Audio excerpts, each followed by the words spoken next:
Saudara-saudariku yang terkasih dalam Tuhan, kalau kita baca kisah tentang kebangkitan Yesus, rupanya kisah kebangkitan Yesus ini pertama-tama diwartakan oleh seorang perempuan.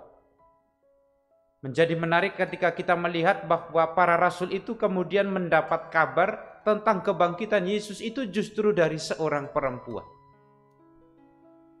Padahal yang dipilih menjadi rasul adalah ke-12 rasul itu, dan mereka itu rupanya harus mendapat kemudian warta kebangkitan yang begitu penting. Menarik sekali bahwa peristiwa yang begitu penting ini ternyata dipercayakan kepada seorang perempuan. Tentu bukan tanpa alasan mengapa kemudian perempuan-perempuan ini menjadi tokoh utama dalam kisah kebangkitan.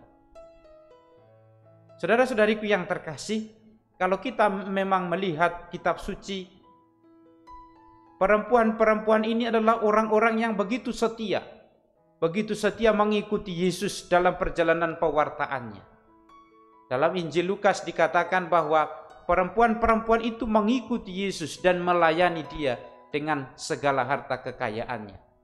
Dan kalau kita lihat dalam peristiwa salib itu menunjukkan ada banyak perempuan yang mengikuti dia setia sampai kemudian disalib. Bahkan mereka ini bukan hanya setia sampai di sana, meskipun kemudian Yesus sudah wafat dan dimakamkan. Cinta mereka kepada Yesus ini sebagai seorang perempuan-perempuan ini ternyata tidak hilang, melainkan semakin terasa. Maka dalam cerita Injil kita dengar bahwa pagi-pagi benar mereka sudah pergi ke kubur itu membawa minyak, hendak meminyaki kaki Yesus.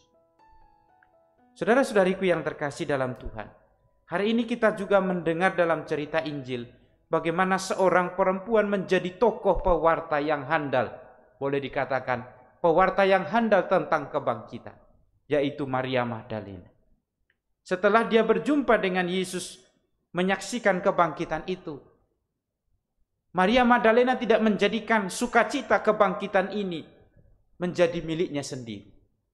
Tapi kemudian dia pergi mewartakan itu, dan dia tahu kepada siapa dia harus mewartakan pertama-tama, yaitu adalah kepada murid-murid yang dipilih oleh Yesus.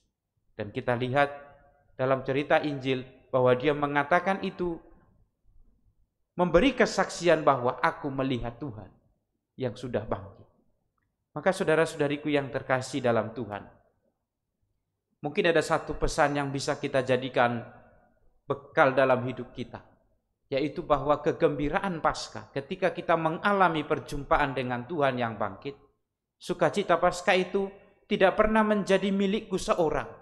Maka tidak ada orang yang mengalami kebangkitan itu seorang diri saja, melainkan rupanya kabar kebangkitan itu, bahkan buah-buah dari kebangkitan itu juga harus disebarkan kepada orang lain, dan orang lain mampu menangkap itu dari kehidupan kita. Maka saudara-saudariku yang terkasih, tentu mengapa para murid langsung yakin tentang kabar yang dibawa oleh Maria Magdalena ini? Tentu mungkin bukan hanya kata-kata yang dia katakan, tapi terpancar sukacita yang tidak terkatakan dalam diri Maria Magdalena. Sehingga ketika dikatakan aku berjumpa dengan Tuhan, mereka kemudian mudah menerima dan percaya, karena melihat ada sukacita dalam diri Maria Magdalena. Semoga pengalaman kita berjumpa dengan Tuhan lewat apapun, doa, karya, juga menjadi pengalaman yang bisa kita bagikan kepada banyak orang.